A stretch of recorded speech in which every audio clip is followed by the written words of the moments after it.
Hello. Woohoo! We are coming to you from the Cowichan Valley on Vancouver Island, the land of the Hokominum people.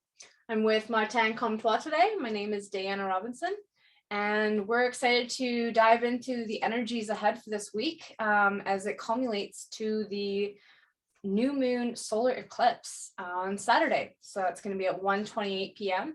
at 10 degrees of Taurus. If you have 10 degrees of Taurus or another fixed sign highlighted in your natal chart, it might hit you a little extra well. So maybe take a look at that. Yeah, there's lots to unpack there. Thanks for joining me, Day. How you been doing? I've been doing good. Very full, busy spring, but good overall.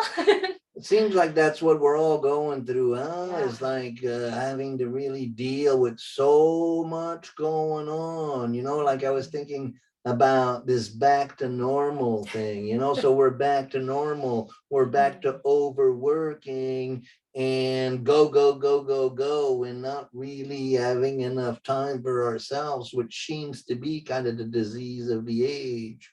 Yeah, I remember being really grateful at the beginning of the COVID lockdown times where I felt like there was this big, the earth was calling like, hey, pay attention to your inner needs. And now we're back to normal and having to make sure we don't lose that connection point.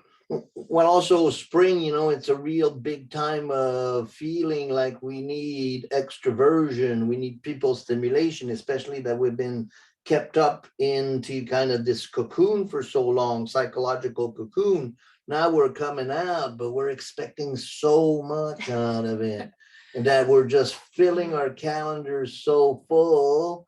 And spring is taking a while to really kick in, isn't it? Yeah, I was gonna say with that spring, it's like I always call it Aries season, the Aries go. And now I'm very grateful that we're more into Taurus, Sun's in Taurus now, and there usually is like finding a new pace, a new rhythm, starting to like find the balance of keeping a full schedule but needing your needs met. It has been cold though. It's been a different spring here in the West Coast. It's been very cold. Things are starting just now to start to bloom. Yes, it's kind of beautiful, though. It's a beautiful time of the season. So we've been talking a lot about this Jupiter-Neptune conjunction. How you been feeling the Jupiter-Neptune conjunction? Yeah, I think in a couple videos ago, we talked about the Jupiter Neptune, and we were talking about how it didn't really feel very Jupiter, like Piscean, Jupiterian, Neptunian.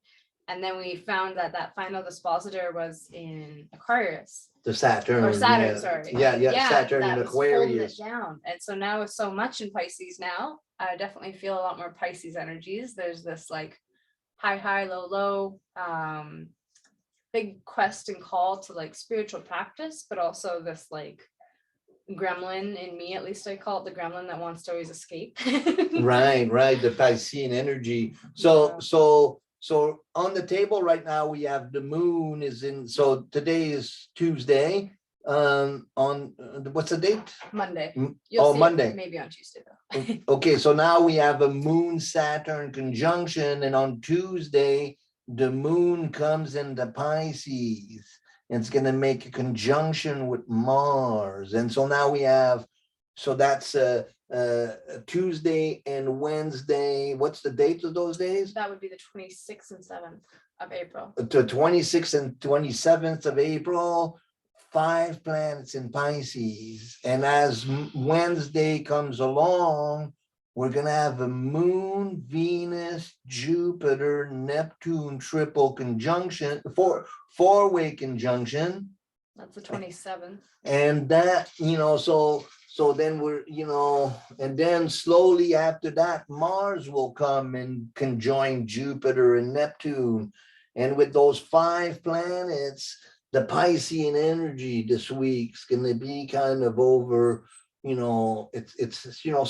so how do you experience Pisces in your own practice? Pisces in my own practice? Pisces, I associate with belief systems, and in my chart, I associate with the 12th house, and my 12th house is stacked with like half the planets of my natal chart are in there. Yeah. So there's a lot of this connection to the unseen and other side. So Pisces as the last sign of the zodiac is the completion is another thing. It's a completion, but it's also wanting to go back to the breast of the Great Mother. You know, it's the wanting to go back to the womb, somehow want to crawl back, you know, because then when the energy shifts into Aries, then now we're born, right? So we've been experiencing the sun in Aries, and now the sun has moved into Taurus, but in the next couple of days, this Piscean energy, while the moon visits into Pisces, and then with Mars, Venus, Jupiter, Neptune, the two co-rulers of Pisces, then the experience, you know. And so I don't know how you've been experiencing that Jupiter, Neptune, but like you were saying, we've been talking a lot about it. And it's like with the two co-rulers of Pisces, it's like we're looking for a divine container to feel like we're being embraced by love, you know. And then with Venus there, you know, our need to be loved, the need to be embraced, you know. And then Mars in Pisces, you know, our inner warrior in Pisces, you know. It makes for a real deep longing for that peaceful, loving embrace. You know, I look at it as looking for the safe container. And so, you know, the safe container can be expressed in different ways. You know, it can be the couch and the TV screen, or it can be, you know, some kind of high, or it can be a spiritual practice, or it can be a community. You know, we can find, you know, so that quest, you know, for that sacred container, it's really been quite important, huh? You've been finding some space for being contained? Yes, yeah, I've been feeling that big time. It's for me, it's nature. It's probably my deep container. So I went to Vancouver on the weekend knowing I'd be around a lot of energies and a lot of people and doing a lot of work. And so before I went, I was trying to figure out what would be good and grounding for me beforehand. And I went for a walk to one of my favorite walks in Cowichan and harvested all the flowers. So like dandelion and maple flowers and grapefruit flowers. And I made a big salad, and it was this like, Beautiful. it made me feel contained. But as you say that, it's funny because Pisces is like the epitome of not being contained.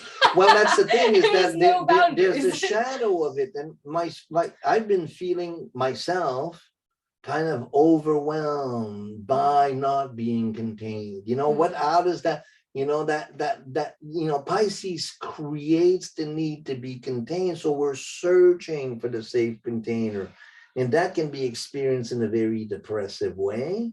I think a lot of people have been sick, you know. It's the immune system too. Well, it's the experience of the flood. You know, Neptune is the experience of the great flood. We become overwhelmed. You know, it's really easy to be in a state of overwhelmed. It's also easy to feel that we're not being contained, that we don't have a container. So if you have a safe space, then this can be a really amazing time for feeling connected to the divine. But if you don't have that safe space, you can be really longing for it, and it can actually lead to despair. So then the spiritual practice and the act of creating ourselves a safe container is super important as this week moves along. And taking notes on that Jupiter Neptune. I know personally, you know, we've been talking, you know, ever since the end of last year about, you know, this coming Jupiter Neptune, and I was kind of surprised. I thought that really a lot of the collective tension was going to be released by this Jupiter Neptune, and there's a release of the tension, but it's kind of like the tension has shifted to wanting to be that, to find this kind of container that where we're going to feel all embraced, and then we're willing to do all kinds of crazy things and run around to find that. And the problem with Pisces is that we can settle for the real container, or we can settle for the illusion of the real container. The illusion, that, yeah, it's interesting in our world right now. I find that there's a lot of illusion and a lot of awareness to what is illusion. So it makes a lot of sense. I definitely thought there would be a more light energy, but I also question if maybe we'll feel the benefits and the lightness that could come as Jupiter leaves Neptune, and as that, sometimes you feel something more after it's made conjunction. So well, that's going to be very interesting. That's right now. Well, I think that when Venus comes into Aries, that's going to shift the energy, and that won't be very long. And then Mars will join Jupiter, and then Mars and Jupiter come into Aries together. Oh, wow. And there's like the two kings. They're like right after each other, and then Mars rules Aries, right? So then, and then a little bit later at the end of May there, beginning of June, we have a Jupiter-Mars conjunction exact in Aries, and that's gonna be much more fiery than what we're experiencing now. Then the heat, I think, is gonna start kicking in then, because really we haven't been seeing, it's been more like raining. The experience of Neptune Jupiter feels like the flooding to me. Does that feel right? Yeah, I follow what you're saying for sure. So as this moon highlights, our inner world highlights this flooding that we'll feel, I think you said especially on Wednesday the 27th, and then it's going to come along and conjunct Chiron. Yeah, the wounded healer. What do you connect with the Chiron moon conjunction? Or what is that? The Chiron moon conjunction, well, Chiron was really active in the last new moon, where the sun and the moon were in conjunction with Chiron. So now we have, for a few hours, their moon's going to transit Chiron. So it's a reminder to take care of our wounds, to take care of our health, to be active in the process of integrated in the wounded healer. And that's a very interesting archetype. Yeah.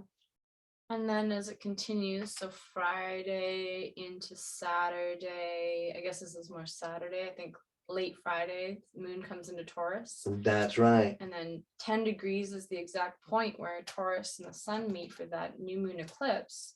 And it's conjunct Uranus, which is crazy to me, because this is like such a freaky, awesome, I don't know, I think of like far out technology or otherworldly consciousness. What would you say about this new moon conjunct Uranus? So, well, we've been talking, for what feels like eternity of the Saturn-Uranus square. Right. And we've been looking at that, so Saturn at the end of Aquarius, and then Chiron in Taurus. So that square, and then as the planets turn retrograde, Saturn will return, and we're going to experience in early fall another square of Saturn and Uranus. So this new moon kind of like triggers that square again, and then what we're experiencing once a year, the sun will conjoin Uranus. So the sun conjunction of Uranus, that comes a few days after the new moon, and then this new moon being, and again, it's an eclipse, right? So it's a especially powerful new moon. And Uranus is our need. Uranus, every planet manifests in two different ways. It manifests in a light way, and then in a shadow way. In the duality. Everything has a duality. So the light Uranus is the need to evolve. We have technology that's an evolution, but we also have the need to revolutionize things, evolve. What is revolution? Revolution is evolution that's been revved up, right? So it's just like, let's evolve. Uranus is saying, let's evolve. Let's do this. That's freedom. It's like this quest for freedom. So then that sun moon in conjunction with Uranus, there's that restlessness that comes with not being free.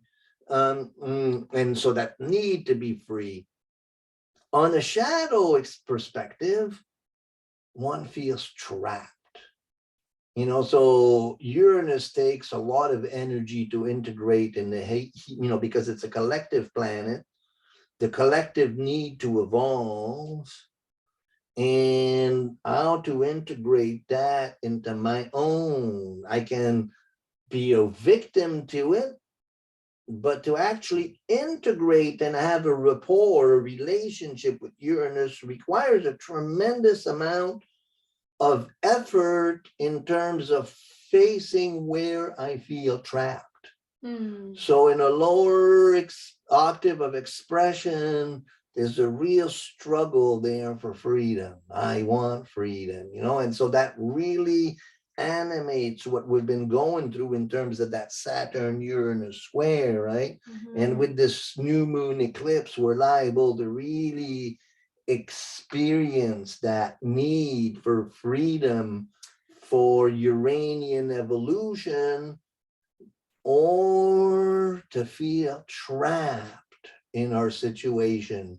And that, go ahead. Oh, it's just what comes to me is when I think of Uranus and Taurus, I think a lot of the I don't know, the planet being in crisis and living unsustainably on Earth has been going on for a long time, it feels like, but there's been an uptick of awareness since Uranus hit Taurus, right? And how to be sustainable on Earth and live in a healthy way with Earth in a very, society that's so consumer focused. And so to have that in there feels like you want to do good things for the Earth, and then you find out, okay, well, let's make compostable packaging, we're doing good things, we're bringing in evolution, and then you learn about how it's actually really bad, or it's all GMO corn that's used for that, and then you're like, I'm stuck again. Well, that's the crisis of our times, really. The crisis of our time is to realize that scientific materialism is doomed because it just does not honor spirit and the need for spirit and the need for feminine values of nurturing and protecting the earth. And so, that sense of feeling trapped into a materialistic society and wanting freedom and wanting things to evolve, these issues are liable to really come forward, especially after all this Piscean energy, And so let's look at it on the chart and see what we see in that. Sure. So there's a lot of feminine, the Pisces and the Taurus. And Taurus I always associate with Aphrodite. Absolutely. We have all of these planets in Taurus that are ruled by Venus. Venus is in Pisces that are ruled by Jupiter. Every planet except Saturn and Pluto are ruled by Jupiter. So that Jupiter, we talked about it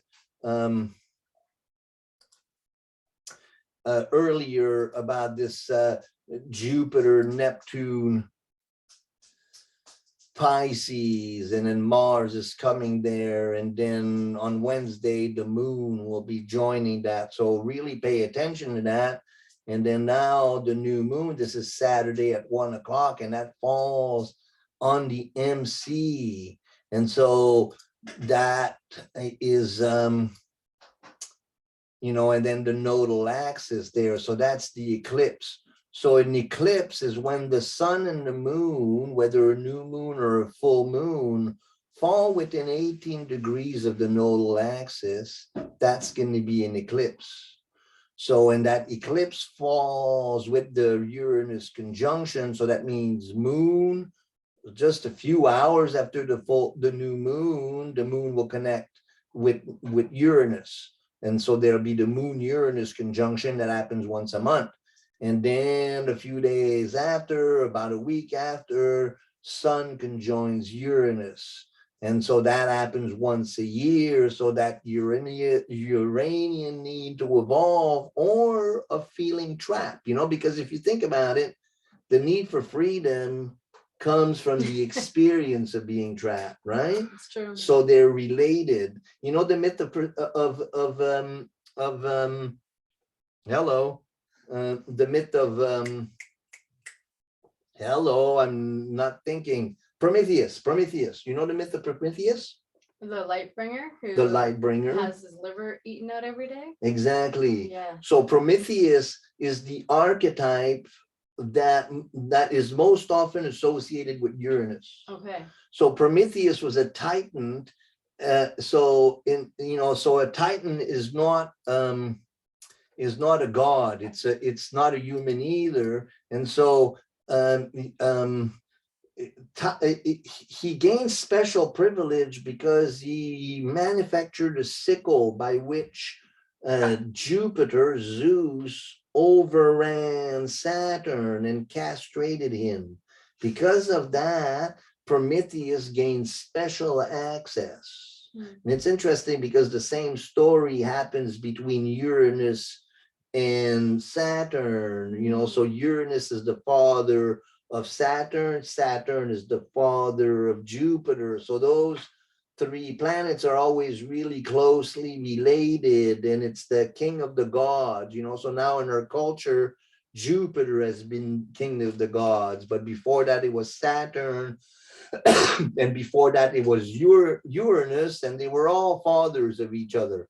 But would you say that might have switched now that Jupiter and Saturn made recent conjunction though? Well, that's the Jupiter Saturn conjunction is the Maxima Conjunctio. So it's the rebirth of the old king being Saturn, the new king being Jupiter. Okay. You know, so it's this process of rebirth. But Prometheus is a servant. He's got friends with Jupiter, but he's got these things for the human. So what he does is he steals things from heaven and brings it down to the human. Do you think that could happen on the new moon? There's this big aha and invention. Maybe we'll have some radical thing that comes to Earth that we all go, aha, we can do this. Well, that's a big part of what happens with the Uranus Sun Moon conjunction, especially, you know, with the eclipse there. So yes, for sure. But also on the shadow side is like, oh, wow, you know, we're really trapped. So what Uranus was doing is he was stealing things from heaven. So one day Zeus called him into the office and says, hey, dude, you can't keep stealing shit and bring it down to the humans. That's not working for us, because if you keep stealing things, the humans, they're not going to eat us, the gods, anymore. Right. So whatever you do, don't steal fire. So then Prometheus said, oh, yeah. And then he did a little, you know, thing, and then he stole fire and brought fire to the human. So that's a symbol of the light bringer, right? He brought lights to the human. For that transgression, Zeus nailed him to a rock on the Caucasus Mountains, and every morning an eagle would come and eat his liver. And then the liver would grow back at night, and the eagle would come back the next morning and eat the liver again. And that happened as a curse for eternity.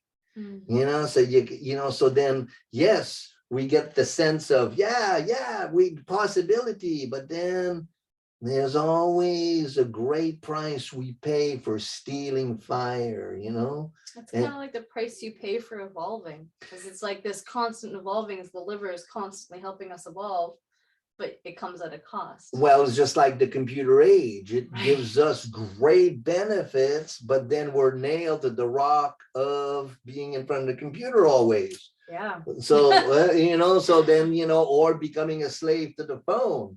You know, it's giving us tremendous freedom, but yet we're entrapped by it. Turn your phone off this weekend. I don't even have a phone, sweetie. That's how I manifest. I might turn my phone off this weekend. So let's talk a little bit about what an eclipse is. Yeah. So what is it? So an eclipse to you? What do you experience in eclipses? eclipses are powerful times for me. I remember, I guess, growing up, I remember it being like getting to see one is so exciting. You can't see this one, unfortunately, sorry, but maybe on the full moon. Well, if you fly down to South yeah. America, There you go. the southern part of South America, you're going to see this eclipse. Yeah. But not anywhere else. If you go down there, can you bring me with you? Eclipse seasons are, yeah, they seem like powerful points. And I've always had a lot of association with like a whole new infiltration of energy coming into Earth. So new beings can cross the threshold into Earth, new ideas, new consciousness. But then, yeah, that's kind of where I guess my understanding ends. And I know it has to do, obviously, we've gone over it in other videos with the nodal axis and being close is how it creates that perspective. What would you say about eclipse season and what it brings energetically? I wrote, I've been writing about eclipses. There's 2 eclipse seasons every year. Right. Sometimes there'll be 2 eclipses, a solar and a lunar eclipse. Sometimes there'll be 3. Okay. Depending on where, and especially when you have an exact one, then you'll experience one on the other side too. Oh, wow. Because, and then you'll experience one on the other side too. So you'll have 3 of them. So that's very interesting. But most of the time you only have 2. And they come every 6 months every year. And they're very powerful new moons and full moons because they're in alignment with the nodal axis. So energetically, the way I've heard it explained is that, so we have the sun and the moon in an exact line with the earth, so much so that the light, the magnetic field of the sun hits the moon and breaks the light of the sun so that the sun disappears on the earth. So that energy is a magnetic, it's like for that short time, the energy, the magnetic energy of the sun doesn't reach the earth. So it creates a reboot of energy. It recreates like a recharge, like, like your computer is malfunctioning, you restart, so it's a restart button. And I described it in my own practice and in my writing. I described it as a signpost on the highway of life. I've heard you say that before, right? It's an opportunity to check in. How far have I gone? How far do I have to go? And an eclipse is active. The point of the eclipse is active for the next 6 months. So in a new moon, we set an intention for the next 30 days. Right. At an eclipse, we set an intention, the new moon eclipse. So the solar eclipse, we set an intention for the next 6 months. So then we get indication of what's going on. And again, we have that conjunction with a Uranus, which is really important. So that's it's like you get a reset, like you turn your computer on and off right before the moon hits and the sun hits Uranus for like a whole new brilliance to maybe come into play. Exactly. And that's before the moon spent 2 days in Pisces checking in with all these Piscean planets and the need to be contained, so it's liable to be quite a powerful new moon, huh? And the Pisces, this need for containment from Taurus, I think, is like, it is contained, it's self-sustainable, it's I meet my own needs, I get what I done needed. It's like there's this self-sustainable, you get your own stuff done for yourself energy. So it's kind of pretty radically different in some ways. Exactly. Now, new moons, the novilunium has a bad reputation, because we have an experience of combustion when the moon is exactly at the same degree of the sun. There's a combustion. The moon is getting burnt up, and so then we're liable to experience kind of a short circuit, followed by the Uranus moon conjunction, and followed by the sun Uranus conjunction. you know, and then after all that Piscean energy and then the moon touching Chiron, that's all really quite fascinating, isn't it? Yeah. We discussed this one. What is the other Yeah. factor that's important?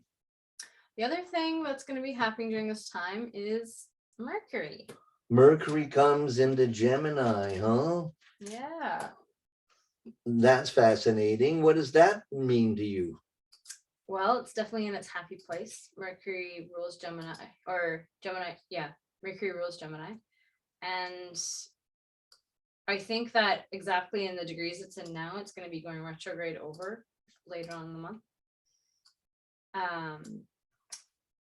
Mercury, I'm feeling like I'll be able to hopefully think better and think busier than the kind of like, it feels like sometimes slow plotting. I'm really busy, but my brain is just slow plotting. I need to pick up the pace a bit. Yeah. Right. What would you say? Well, that's about right. You know, the Mercury coming into Gemini, you know, Mercury in Taurus is slow, but we just had a Mercury Uranus conjunction, Right. which was really kind of high, you know, functioning, kind of genius. You know, our brain is all speeded up, and now Mercury coming into Gemini, you know, as it comes into Gemini and goes about, you know, till May 10th, then it's going to turn retrograde and it's going to go back into Taurus for a little bit and come back again into Gemini. So it's going to spend a little more time than usual in Gemini, and the sun and the moon, the sun will meet. The conjunction of the sun and Mercury comes on the 22nd. That's going to be a really important time, and that comes right after the full moon. And that full moon would be something else because it'll be right on Uranus. It also will be an eclipse, this time a lunar eclipse, which will be partially seen here, mostly on the East Coast, but we're going to see a little bit of it here. And it's going to be in a T-square with Uranus and Saturn. And so that Saturn-Uranus square, you know, so that's going to be really significant. And because Mercury retrograde, we're going to really experience that. We'll be reflecting a lot. That's going to be May 16th, the full moon. And then just if you want some dates, and then also the retrograde is officially May 10th to June 2nd for Mercury retrograde. And if you look at Mercury sextiles Venus, Jupiter, Neptune, and trines Pluto, forming that blue triangle there. So the communicative Mercury expressing the creative Jupiter, Venus, Neptune, and you know, so there's something deeply creative about this new moon and about this Venus, Jupiter, Neptune, and where that falls in your chart's really important. My own Venus is right here. So like I'm gonna really feel this new moon quite powerfully. And so that experience of that, but also this expressive Mercury in Gemini and the ancestral connection with the mother, with the great mother, you know, the ancestral connection with the rage of the great mother, I call Pluto, and then that super creative Jupiter, Venus, Neptune, that's going to be a really big factor at the new moon. And so this whole week, that Jupiter, Venus, Neptune conjunction is going to be really activated, be very, very powerful. And then we have that, you know, sun, moon, Uranus, and the eclipse. Quite the experience, huh? Yeah, it'd be a really good time to take some time to write. I feel like you could get a lot of healing done from the Mercury, finding an outlet, singing and writing and communicating. Absolutely, absolutely. Great time for poetry, great time for writing. actually almost essential Yeah. not to get to sink into, especially while all of those planets are in the Pisces. Yeah. Real good time Zoom to out, get perspective. zoom out and create a safe container, through spiritual practice, creating that safe container for yourself, feeling contained. And then if you can do that in a group, even better, getting the sense of community. Yeah, and Taurus, it rules our shoulders and our throat. So finding your voice and allowing space for your voice is so important. Go on, sing. So what are the things that can be supportive to Taurus sun? Taurus season, well, like I said, it rules the throat and the shoulders, and the jaw of our body. So singing is really important, and speaking clearly. And then when it comes to like shoulders and the neck, it's often associated in psychosomatic connection with your ability to see the other person's perspective. So you get a lot of not butting timidness. heads. Yes, the Taurus Boom. The stubbornness that has been so associated with Taurus at times. Yeah. And what salt was that for Taurus? Number 11, nat myrrh. So it's the water eliminator. So kind of the same idea as we've been talking about, a lot of getting ready for detoxing. First, we got the lymphatic system all moving, and now it's the elimination of what doesn't serve. Quite beautiful. And then in terms of herbs and different medicines for supporting our this new moon? Yeah, things like to contract in Taurus and really refine, find boundaries, find place, make sure there's space for things, let go of what doesn't serve. And so there's a lot of like sage is really good as Taurus supportive herb. Thyme is really supportive. Can I remember others? Bearberry is very supportive for Taurus energy. That's beautiful. Just as a note, the glyph of Taurus, huh? The glyph of Taurus is a circle. So the sun. Oh, yeah. And the hat is the moon, right? So the marriage of them. So that new moon in Taurus, it's really quite a very fertile moon for the divine union, to really, and ultimately that divine union is the sacred container we're seeking, right? So then the longing of Pisces gets culminated in that Taurus new moon. So that should be another nice thing to add to your meditation, pray for a sacred container. I know it's very difficult to find a place to live nowadays, and it's become really important. And if you don't have that, then it has a tendency to really be unsettling. And I think that there's a lot of people in our collective that are stressed out about finding a safe container. And so I think that that's what we could almost call this new moon is seeking a safe container. Yeah, maybe add seeking a new safe container.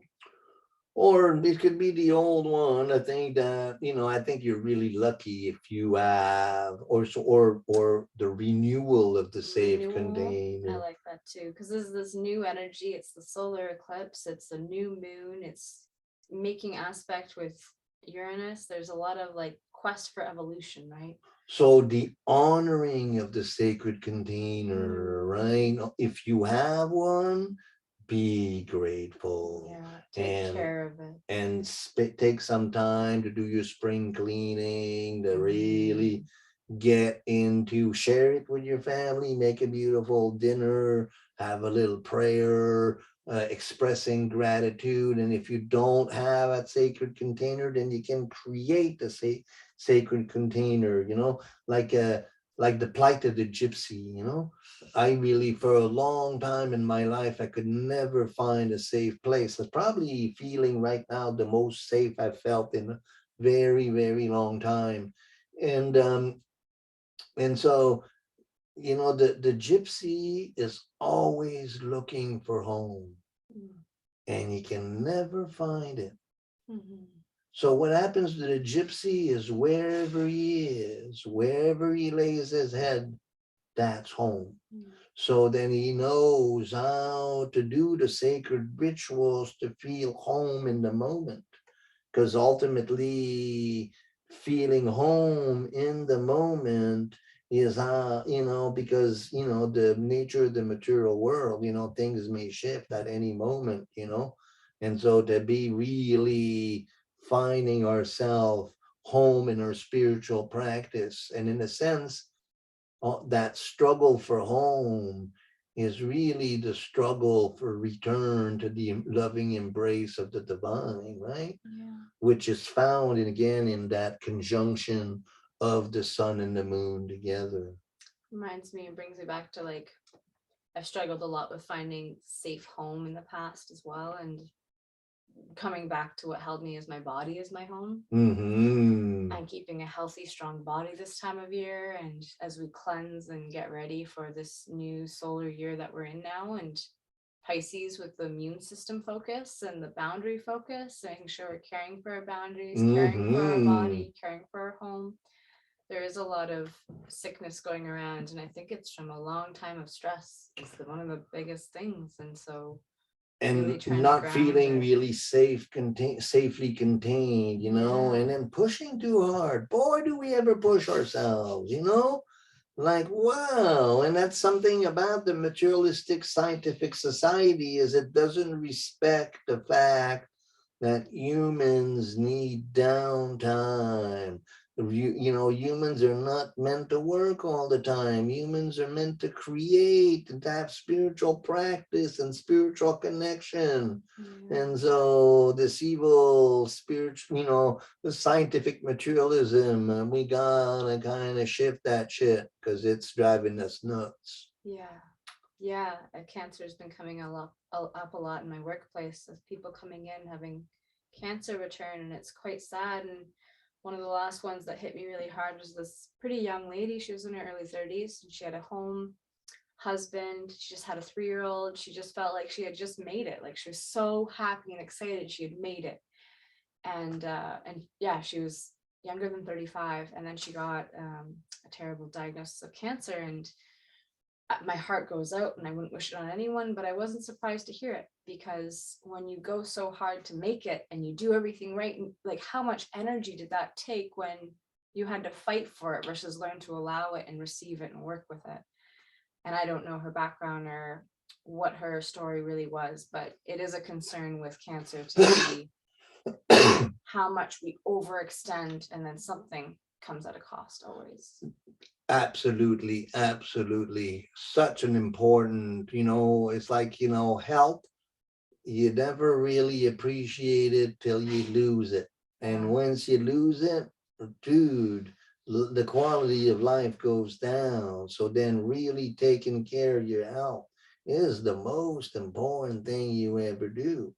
And so being, and that goes for physical health, and it goes for mental health, and it also goes for spiritual health. Because if we don't have spiritual health, then we don't have mental health. And if we don't have spiritual and mental health, then chances are that we don't have physical health either. And that's that holistic approach that's missing in a scientific materialism. We don't respect spirit. And so really this crisis, it's a crisis in spirit. And this new moon is a great opportunity to connect with spirit. And so we had a great little session, huh? That was nice, huh? Thank you. Good job. Whoop, whoop, whoop.